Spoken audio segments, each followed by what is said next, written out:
Thank you. Well, that's loud. Good morning. Welcome to the regular meeting, Wednesday, May 6th, 2026. Get a roll call, please. Thank you, Chair. Commissioner Jim Anderson, Present. Commissioner Roger Anderson, Vice Chair Joe Clark, Here. Commissioner Justin Cummings, Commissioner Fred Keeley, Commissioner Manu Koenig, Here. Chair Rochelle Lather, Alternate Commissioner Kimberly De Serpa, Alternate Commissioner Lonnie Faulkner, Here. Alternate Commissioner John Hunt, Here. Alternate Commissioner Eduardo Montesino. Chair, we have quorum. Vice Chair Clark, I'll also mention, since Commissioner Roger Anderson and Chair Rochelle Lather are not here, Commissioner John Hunt and Commissioner Lonnie Faulkner will be voting members this morning. Thank you. I'd like to open it up for any comments commissioners may have. Thank you, Vice Chair. Just a couple of updates for this commission and also for members of the public that are joining us virtually. As a reminder, we are conducting this meeting under a hybrid model. So members of the public have the option to join us either virtually or in person. We are here today at the Scotts Valley City Chambers. I want to thank the city for allowing us to use their facilities. Members of the public also have an opportunity to address the commission on any agenda item. For those joining us virtually, if you click on the reactions tab, and you can raise your hands there. Anyone joining us via conference call, you can press *9 and that'll allow you to raise your hand. And for anybody that joins us in person, there'll be the podium for them to address the commission. They'll have up to 3 minutes. We'll let them know when they have 1 minute left and when their time is up.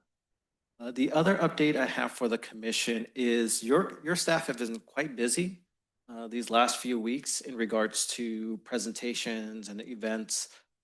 As you know, LAFCO wanted to rejuvenate the LAFCO U webinars, and they asked Santa Cruz LAFCO staff to make that happen.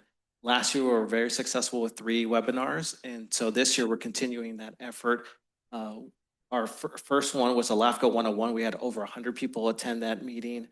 We recently had another one last month that also had over 100 people. So we have this great momentum, and it kind of just shows the impact that this commission has in the LAFCO world with our resources and information that we present and how we present it.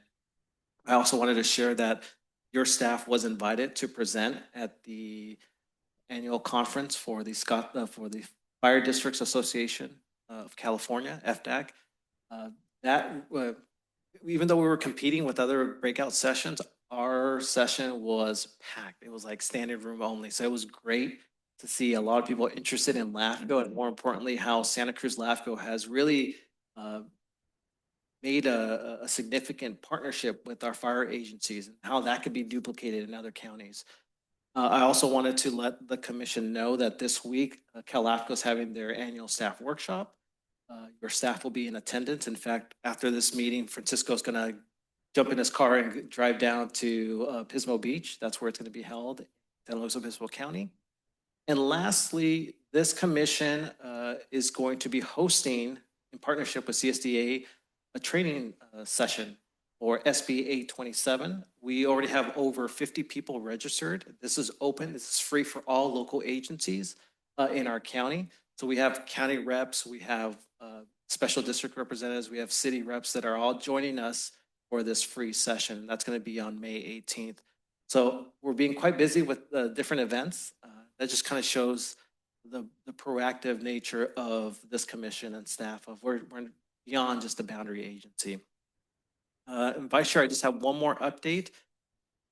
As much as I like going to Watsonville and Scotts Valley, I'm happy to report that the County Board of Supervisors chambers may be finally open for usage. It's my understanding that the Board of Supervisors may have their first meeting on May 19th.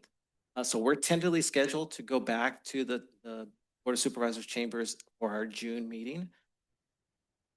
With the caveat that we do get the proper IT training because they have some upgrades to their IT and also the availability. But again, we are tentatively scheduled to be back in the county building in June.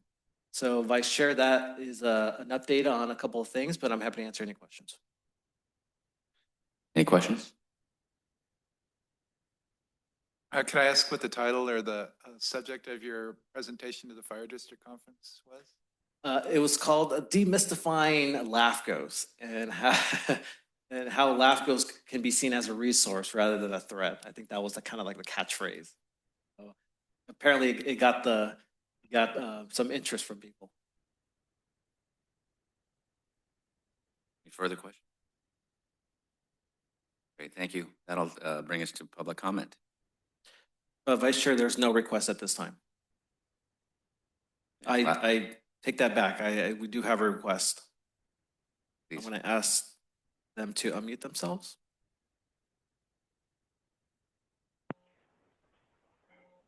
Good morning. Can you hear me? Yes, ma'am. Good morning, Commission and staff. This is Becky Steinbrunner. I'm participating by telephone this morning. I appreciate all of the good work that the LAFCO staff is doing and the careful attention that the Commission is giving to all of the matters that are before you today. I would also like to ask that you also keep a finger on the pulse of the Watsonville Hospital. That's the Pajaro Valley Healthcare District. I and many are concerned, and I have just recently learned that the County Board of Supervisors intends to put a half-cent sales tax on the November ballot, largely to boost the finances of that healthcare district. So I think LAFCO needs to keep a good eye on that. I want that hospital to succeed. So let's all keep our fingers crossed. I'm not in support of any more taxes, but there we are. The second issue I want to suggest to LAFCO is your reports are very thorough, and I really appreciate that. And I'm paying close attention to the fire reorganizations. I submit to you that there could be such value in also considering shared services or some kind of reorganization among the water districts of the county. Water is shared regionally here, and it would make so much better sense to have shared administration or shared staff in some way. And so I would like to ask that that be considered as an option the next time there is a sphere and service review for water districts in the county. Thank you very much. Thank you, Ms. Peggy. Vice Chair, there's no other requests at this time. Thank you. Since there are no other commissioner questions, take it to number 3, adoption of minutes. I'll move approval. The first and a second, all in favor? Aye. Motion passes unanimously. Take us to number 4, oral communication. Vice Chair, I don't see any requests at this time.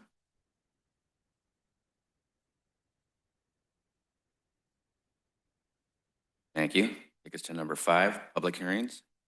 A, final budget for fiscal year 2026-27.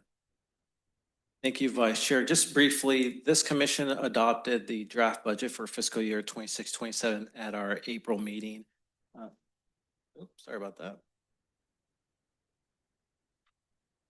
And so as part of that adoption, you directed staff to share the draft budget to our funding agencies for comments. I'm happy to report that we didn't receive any oppositions or any formal comments from our funding agencies. So today we are requesting that the commission adopt the final budget, which has no changes that you saw in the draft budget. So we're requesting that you adopt the resolution approving the final budget for fiscal year 26-27, and also direct staff to coordinate with the County Auditor Controller's Office so that they can prepare and send out letters to our funding agencies about their LAFCO dues by July. So Vice Chair, that's a brief presentation. I'd be happy to answer any questions. Question from the commissioners?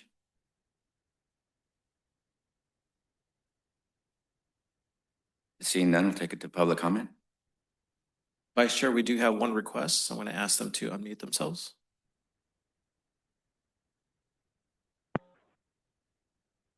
Hello, can you hear me? Yes, ma'am. Thank you. I only have one question, and I know that I asked this before, but I'm not remembering the answer. Can you please review for me the extent of the professional services? What is that anticipated to be, and in what areas of LAFCO's work would it be implemented?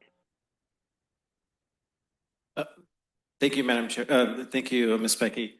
I would just note that we have two active consultants. One is Best and Krieger for our legal services. That is under attorney, that line item that you see there. So it's we have a earmarked for $13,000, which is around what we get charged on an annual basis. The second one is our auditors that we've contracted for 6 audits. That's shown under accounting. You can see we earmarked $15,000. So those are the only 2 active consultants that we have, and we have them in different fiscal buckets in our budget. Vice Chair, there's no other requests at this time. Thank you. Looking for a motion? I'll move approval of our budget. First by Commissioner Jim and Commissioner Manu. Can you get a roll call, please? You can do a voice vote if you like. Great. Vice Chair. All in favor? Aye. Passes unanimously. Brings us to 5B, City of Scotts Valley Service and Sphere Review. Thank you, Vice Chair. I'll actually will defer to our analyst. This is not to put him on the spot, but you've seen Francisco kind of have this positive trajectory since we've hired him. It's been now 3 years. And one of the goals for this calendar year is for him to take the lead on a service review. So this service review for the City of Scotts Valley was prepared by your analyst, and I will like for him to provide a brief presentation to this commission. So without further ado, I'll turn it over to our analyst. Thank you, Mr. Executive Officer. Good morning, Chair, Commissioners. In accordance with CKH law and your adopted multi-year work program, your staff has conducted a mandated service and sphere of influence review for the City of Scotts Valley. The last review that this commission adopted was back in March of 2021 when I was a member of the commission. To note, the City of Scotts Valley was the last to incorporate in the county in 1966. So this August 2nd, the city will be hitting an important milestone, their 60th anniversary. So congratulations to the City of Scotts Valley for their milestone. Please know that a full analysis of this report is in your agenda packets. It has also been posted on the website for the public, but for the purposes of this presentation, we're keeping it brief and talking about the highlights. Number 1, we want this commission to know that the city is considered to be financially healthy. Our report does identify a few areas of financial improvement, but overall, the city has been good stewards of their financial resources. They manage a budget of $40 million and have ended the last 5 fiscal years, 3 out of the 5 fiscal years in a slight deficit. Number 2, the city provides a number of municipal services to about 11,700 residents. They're categorized into 2 activities, government and business. Number 3, currently, most residents in the City of Scotts Valley receive their water from the Scotts Valley Water District, but a small percentage gets their water from the San Lorenzo Valley District. What this sort of means simply is that, we have neighbors, people living in close proximity to each other that are, that are subject to different boards, policies, rates, charges, costs. So that's just something that we wanted to highlight in the report. Number 4, the city has a transparent website. SB 929 requires cities and special districts to have transparent websites. that are easily accessible to any member of the public. Our analysis shows that the city's website is actually both transparent and robust, and very helpful for me. And basing our benchmarks, they met 17 of the 18 benchmarks that we use to measure website transparency. So it was excellent. Number 5, the city's sphere of influence is larger than its jurisdictional boundary. It was first established in October of 1985. The sphere does go beyond the city limits, but at this time, LAFCO staff is recommending that the existing sphere boundary be reaffirmed. And finally, we just wanted to note that the city provides wastewater services outside its jurisdictional boundary. If we can go to the next slide, Mr. Executive Officer. As you can see, or you'll see, the city currently has 13 ESAs, extraterritorial service agreements. They're all to provide wastewater services to parcels located outside the city limits. As part of our recommendations, staff has included language indicating that the city should identify and incorporate parcels with existing ESAs outside the city limits, but within their sphere and planning area into the general plan, to better reflect the existing and future service of wastewater here in the city of Scotts Valley. And we ask that this be done by the next service review in 2031. Next slide, please, Mr. Executive Officer. And finally, Chair, staff is recommending that we determine that this draft report meets the requirements set under Government Section Code 56425 and 56430. Find that the report is exempt from CEQA and adopt the draft LAFCO resolution and its identified conditions. A, reaffirms the city's current sphere of influence. B, coordinate with the city, Scotts Valley Water District, San Lorenzo Water District to determine whether there's a more efficient way to provide water service to the Scotts Valley community. C, coordinate with the city to analyze and consider annexation of the 13 extraterritorial service agreements and receive an update by the next service and sphere of influence review, and direct the executive officer to distribute a copy of this service, adopted service to the city of Scotts Valley Water District, San Lorenzo Valley Water, the Board of Supervisors, and any other interested parties identified in the service review. Chair, this concludes my report. I just wanted to extend my sincerest thanks to Ms. Molly, her staff, for providing edits and comments on the report, for maintaining a transparent website, and for allowing us to be here today to host our meeting. The city continues to be a very good partner to LAFCO. And just thank you to Mr. Joe Serrano for helping me and guiding me in my first MSR. This is great. I really learned a lot. And we're both here to answer any questions that you may have on the report. Chair? Thank you. Thank you for that great report, and to the city of Scotts Valley. I'll take it out to public comment. West, I'm going to ask her to unmute herself.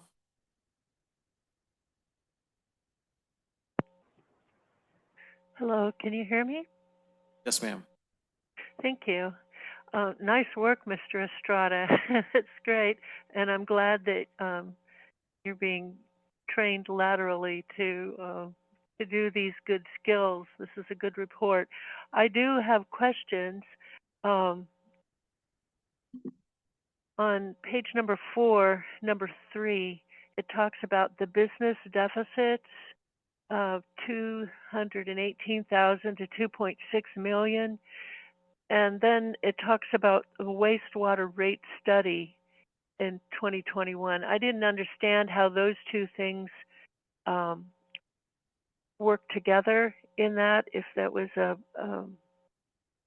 I didn't understand that, those two things being put together in that item number 3 on page 4.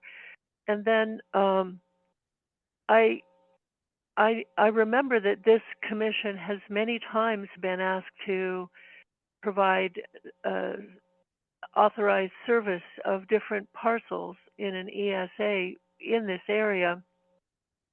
And I'm glad that LAFCO is recommending that the city consider by the next sphere and service review that these are annexed.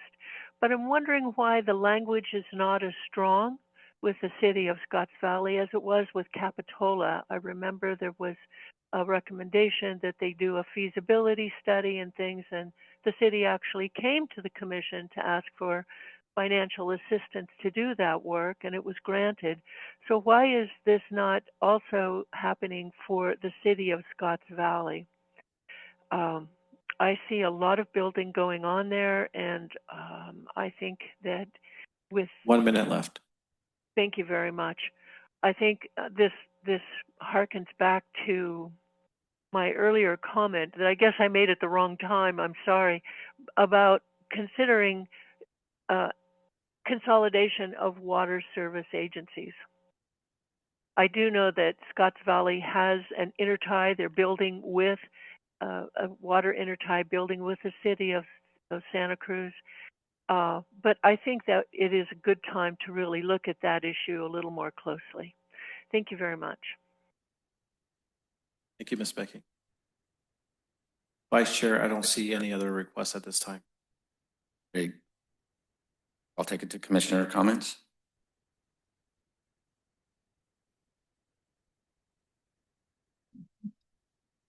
Thank you. I just had a quick question. So the annexation of this area will be based more on the sewer side as opposed to any additional water requests? Is that what I'm hearing today?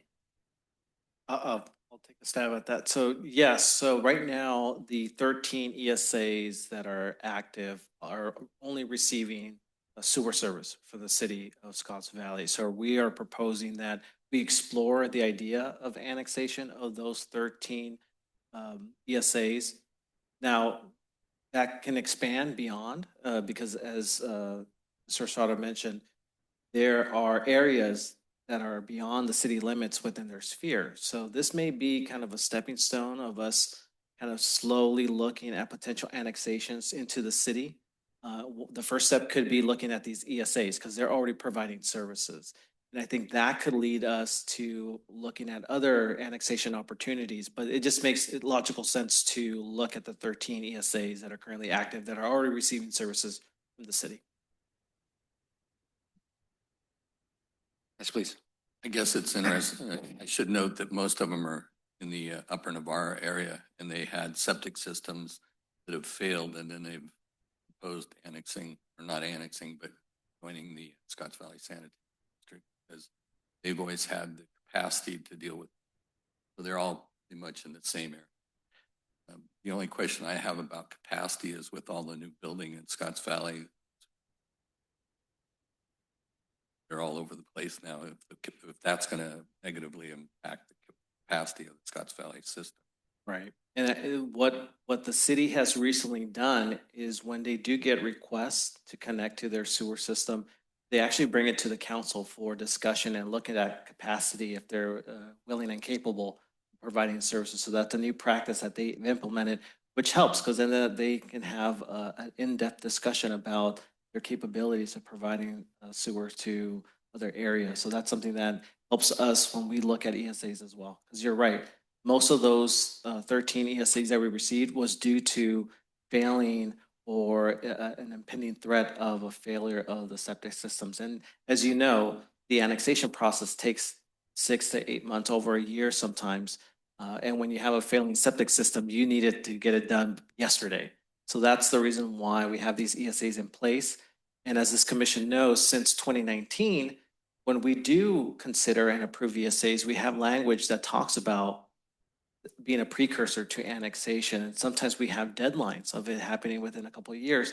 So this is something, again, this commission has evolved its practice and it continues to evolve.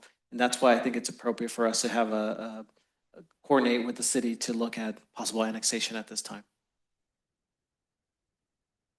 I'm just going to say, just for education, in the case of these failing septic systems in the Navarre area, usually because it's sandstone, they have to use a traditional either engineered septic system or regular septic system, and they have to fail before they're legally okay to seek go to Scotts Valley water or sanitation. But the effluent runs down the hill on the sandstone. other people's yards and stuff. So it's not just the failing of that system, but it's the problems it causes for other people down there, It's a health and safety issue. health and safety. And I'm sorry, but you said the area a couple times, but I couldn't hear you. Could you repeat the area? It's the Upper Navarra Old Coach. It's at the far end of Scotts Valley Drive. If you turn right, go across the freeway and up the hill. Of where Santa's Village used to be.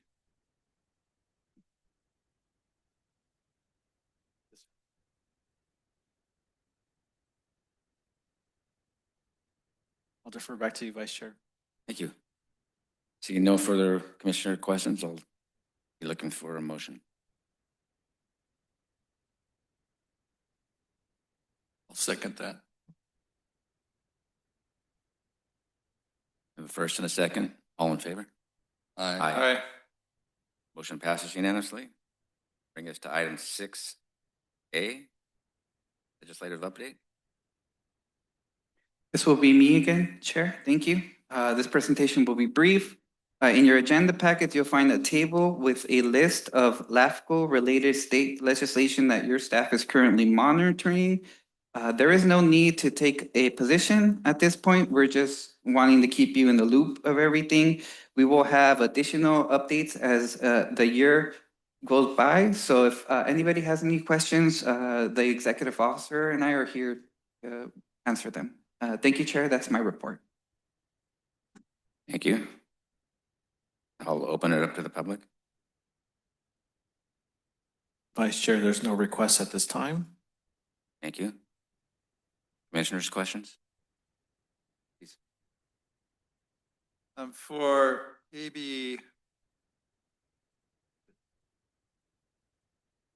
1548, the Stewardship Authority. I've been talking to some people that have been working on that and have asked them if there's any interaction with LAFCO creating a stewardship authority, which is mainly just a funding mechanism. I just thought I'd check with you. Have you looked at that? Do you know if there's any LAFCO responsibility for stewardship authority? And this is the one that's being authored by Assemblymember Pellerin? Correct. So that they did reach out to LAFCO initially when they were looking at proposing this bill. And there is no LAFCO action required. It's an interesting, to me, it sounds like a JPA. But no, backtrack. Yes, they reached out to LAFCO and we determined that there's no need for LAFCO action. But they did keep us in the loop when they were proposing this. Thank you.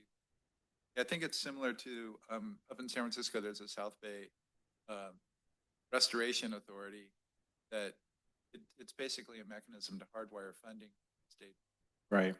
Certain provision. But as you mentioned, it is like a funding mechanism. So that's okay. Thank you very much. Further questions? Seeing no further questions, it looks like we don't need any action on this. Correct. Correct. Thank you. I'll bring us to our next item. Great, that's me, my last one, Chair. Thank you. It'll be brief again. In your agenda packets, you'll find the full quarterly report, but for the purposes of this presentation, I'm just giving the highlights. We currently have 3 active proposals on file. The next municipal service review the commission is scheduled to consider is next month, and it'll be the countywide fire report. Number 3, staff has been working on 3 other projects, including a shared services agreement with Placer County. Number 4, we want to let the commission know that we're doing great with the budget, another good year of keeping expenditures and costs down. And finally, during the quarter, we participated in over 30 meetings with members of the public or other agencies. Chair, that concludes my report. This is an informational item only. No action is required, but we're here to answer any questions the commission may have. Thank you. Thank you. We'll open up to public comment. There's no request at this time, Vice Chair. Oh, I take it back. We do have a request. I'm gonna ask her to unmute herself.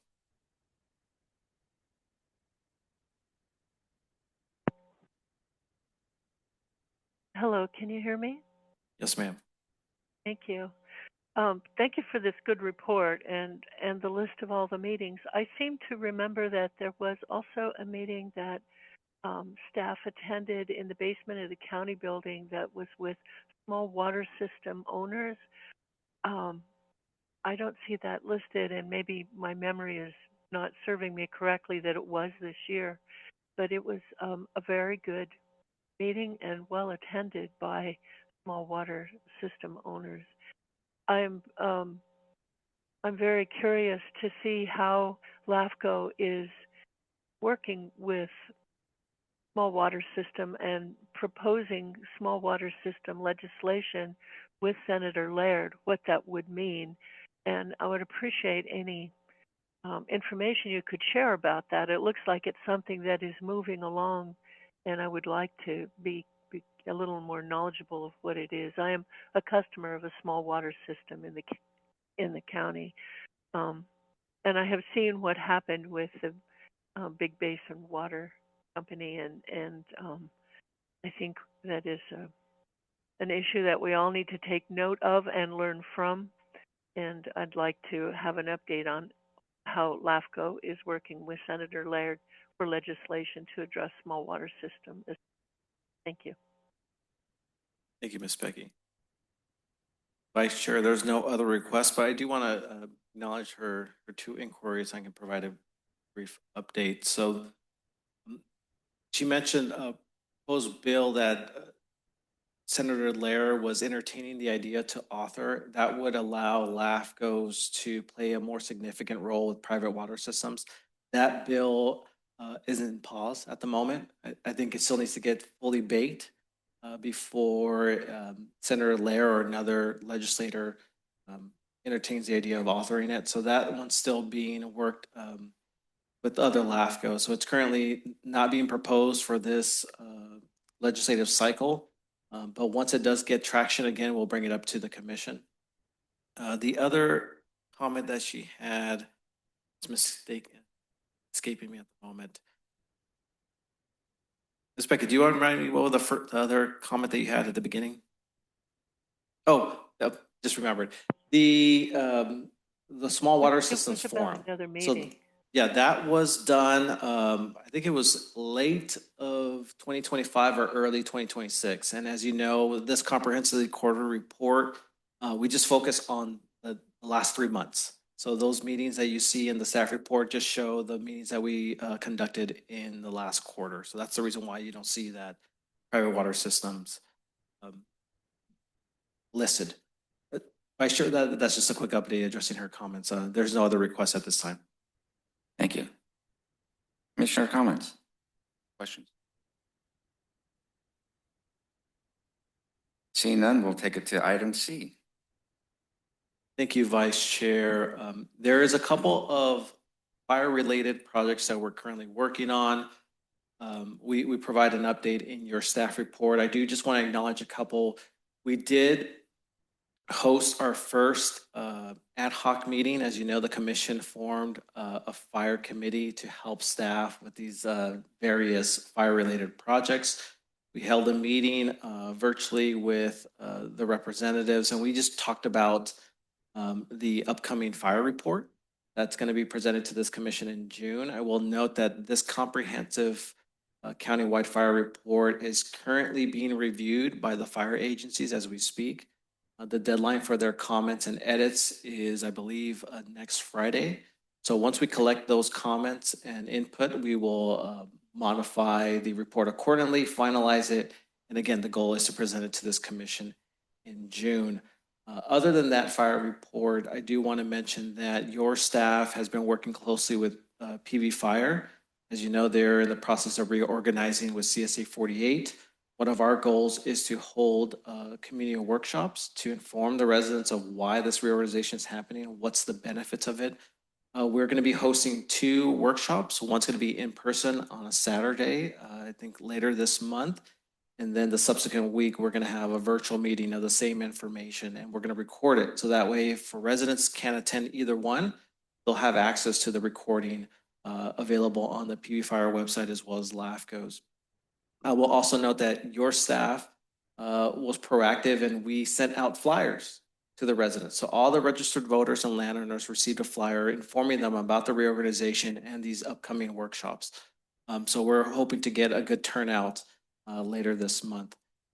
Those are the only main items I wanted to bring to this commission's attention. Again, this is something that your staff is currently working on, but the biggest thing will be in June when we present that countywide fire report. I'm really excited to provide this commission our findings and recommendations, which I really feel that it's timely to present this new ideas that your staff has and see what the commission feels about it. So we'll give you a little sneak peek, but we'll have a full discussion in June.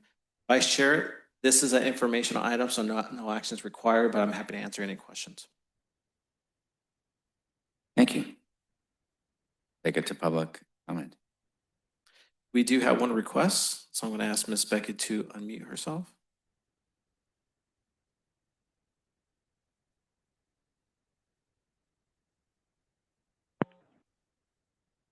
Hello, can you hear me? Yes, ma'am. Thank you. This is Becky Steinbruner. Thank you for this report. I did send very late last night an email to the commission regarding the ad hoc fire committee. I appreciate the agenda, but will minutes of those meetings be provided in the future? The agenda really gives no indication to the public what was discussed or any actions that may or recommendations that may have come out of that. And I realize that is the committee's first meeting. But going forward, I would appreciate minutes or notes from those and any slide presentations that were provided. I want to just note that tonight is a town hall meeting for the Felton Fire District, also looking at their actions tonight at 6 o'clock, and I hope to be there. I have been attending Pajaro Valley Fire District board meetings, and I sent to LAFCO because the questions anybody has from that flyer, it goes to LAFCO. I sent some questions, and I'm concerned that there's a claim that Pajaro Valley Fire annexing with CSA 48 could be cheaper. And that may not be true because some landowners are, and this references the second most recent CSA 48 special benefit assessment, their property, their land is taxed as well as the structures. And for agricultural land, the rate is, thank you, the rate is quite high. For commercial land, it is quite high. So I don't understand how that claim that it would be cheaper necessarily applies. So I'm hoping that there will be very accurate, very clear financial information about what would be assessed if when it is rolled into CSA 48. And the issue of the amount of having $700,000 in excess does not comport with the requirements to fund only to the amount needed. I don't think that it is legally defensible to have an assessment amount that gives you an excess. So that really needs to be discussed, and it's something that Mr. Don Jarvis has been bringing to that board without answer. So I'm looking forward to the May 23rd, I think, meeting it is, and I hope that the information is very clear. Thank you. Vice Chair, there's no other requests at this time. Thank you. Commissioners, questions?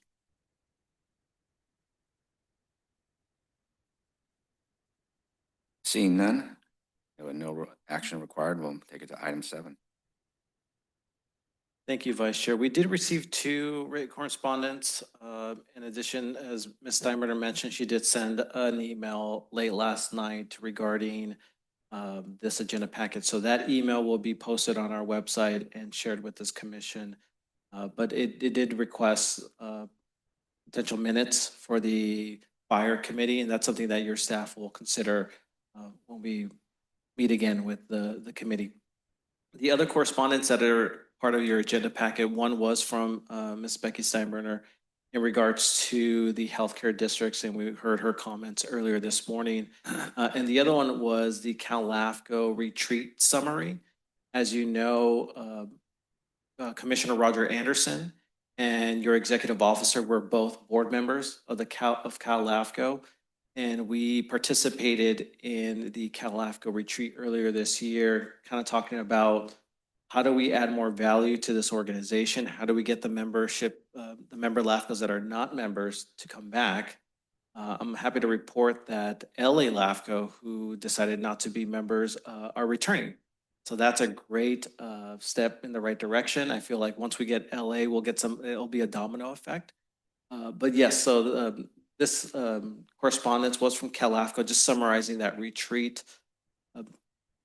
That's the gist of the summary of that staff report. Vice Chair, this is an informational item, so no actions required, but we wanted to bring these two correspondence to your attention, and we'll be happy to answer any questions. Thank you. Open to public comment.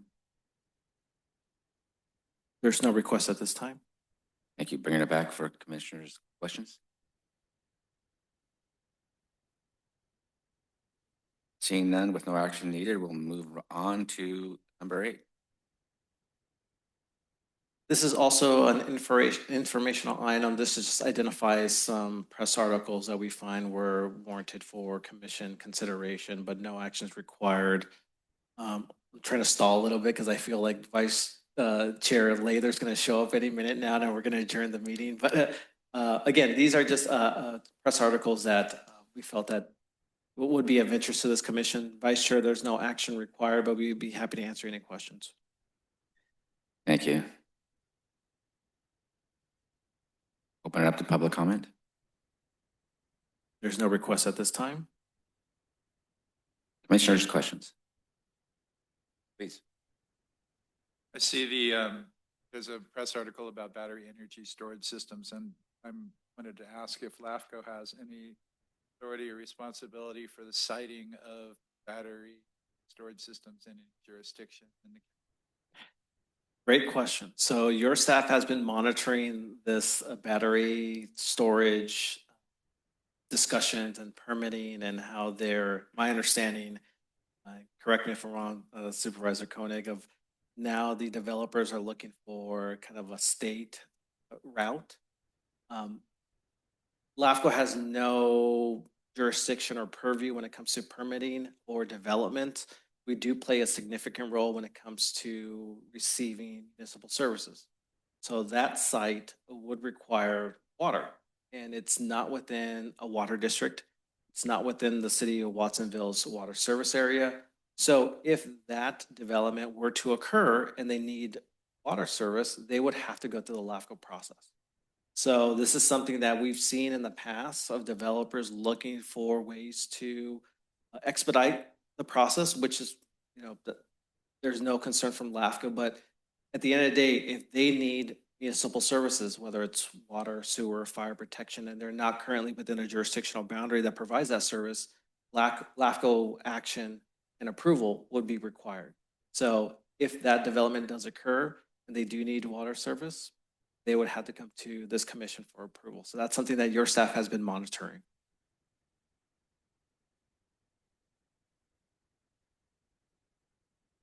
No further questions by the commissioners, so nothing, no action needed. We'll move on to number 9.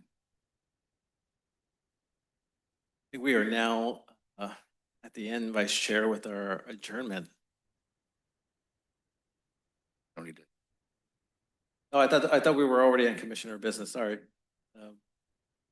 But yeah, I'll defer to you if you want to adjourn. The stalling. Bring us to number 10.